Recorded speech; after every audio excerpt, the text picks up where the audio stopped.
को पहला प्रधानमंत्री मिला है जो देश ही नहीं विदेशों में भी सर्वमान्य नेताओं के रूप में वो माने जाते हैं।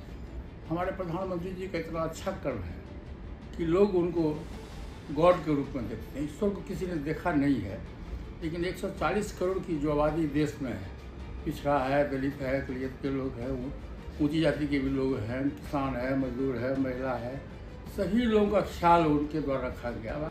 विधानसभा चुनाव से पहले मोदी पर हक जताने की चाचा और भतीजे में होड़ लगी हुई है। चिराग पासवान ने जहां 2020 के बिहार विधानसभा चुनाव के दरमियान प्रधानमंत्री नरेंद्र मोदी को राम और खुद को हनुमान बता दिया था, तो वहीं 2025 के बिहार विधानसभा चुनाव से पहले पशुपति पारस ने प्रधानमंत्री नरेंद्र मोदी को भगवान बता दिया है। पशुपति पारस को पीएम मोदी में रब दिखता है। पूरा बयान पशुपति पारस का सुनिए। और आपको भी जानकारी है कि आज के तारीख में आज़ादी के बाद देश को पहला प्रधानमंत्री मिला है जो देश ही नहीं विदेशों में भी सर्वमान्य नेताओं के रूप में वो माने जाते हैं। और 1 अरब 40 करोड़ की आबादी है पूरे देश में, और 1 अरब 40 करोड़ की आबादी के वो सबका ख्याल रखते हैं। लेकिन आपका ख्याल नहीं रखा लोकसभा चुनाव में? नहीं, ठीक है, वो तो चलते रहता है। देखिए, राजनीति में अप डाउन चलता रहता है। जैसे भी दिन है तो कभी रात होगा, कभी रात है तो कभी दिन होगा। सुख दुख, गरीबी अमीरी, दिन रात, ये सब चलते रहता है। और हम लोग जयप्रकाश नारायण के शिष्य रहे, 74 के आंदोलन के हम लोग प्रोडक्ट हैं। और आपको पता होना चाहिए कि 77 से आज से 47 वर्ष पूर्व हम बिहार विधानसभा के सबसे कम उम्र के सदस्य हुए थे। और बिहार में हमने 8 बार बिहार विधानसभा के सदस्य जनता के द्वारा चुने गए, और 4 बार बिहार सरकार में मंत्री रहे, 9वां बार हम लोकसभा के सदस्य बनाए गए। माननीय प्रधानमंत्री जी के आशीर्वाद से मैं कैबिनेट मिनिस्टर भी बना। तो मैं ये कह रहा था कि 1 अरब 40 करोड़ की आबादी जो है वो टकटकी निगाह से हमारे प्रधानमंत्री की ओर देखता है। और मुझको ये बात भी कहने में कोई आपत्ति नहीं है कि ईश्वर को किसी ने नहीं देखा है, लेकिन कर्म प्रधान होता है। जो जैसा कर्म करता है वैसा फल देता है भगवान। ये गीता का ज्ञान है।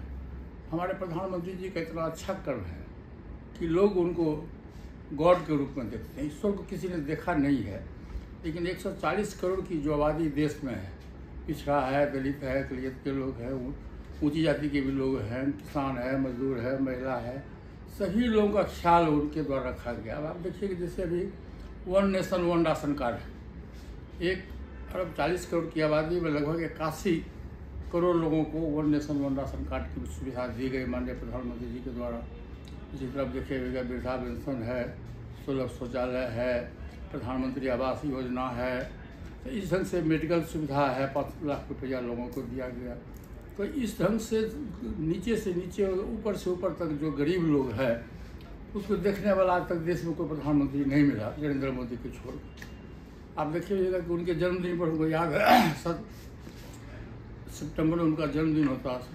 उसमें विश्वकर्मा समाज के लोगों को, जो कारीगर लोग होता, छोटा छोटा जो कारीगर है, उसको सब मिला करके उन्होंने एक योजना बनाई, एक डिपार्टमेंट का निर्माण किया और उसमें काफ़ी सुधार दिया। तो इसलिए उसी का आरोप, जैसे लोकसभा का चुनाव हुआ तो लोकसभा के चुनाव में तीसरी बार बहुमत मिला देश को एनडीए गठबंधन की सरकार में, उसी तरह से बिहार विधानसभा का जो चुनाव 2025 में है, उसको पूरी उम्मीद है कि बिहार विधानसभा में भी एनडीए गठबंधन को पूर्ण बहुमत से भी अधिक सीट, 2/3 बहुमत से हमारी सरकार बिहार में बनेगी।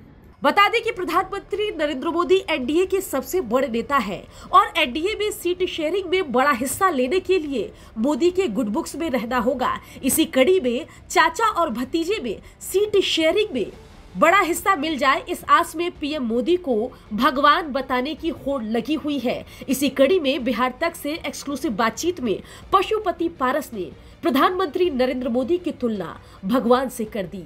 खैर, चिराग पीएम मोदी को राम और पारस प्रधानमंत्री नरेंद्र मोदी को भगवान तो बता रहे हैं। देखने वाली बात होगी कि 2025 के बिहार विधानसभा चुनाव में एनडीए के सीट शेयरिंग का फॉर्मूला क्या कुछ होगा। बिहार की खबरों के लिए आप देखते रहिए बिहार तक।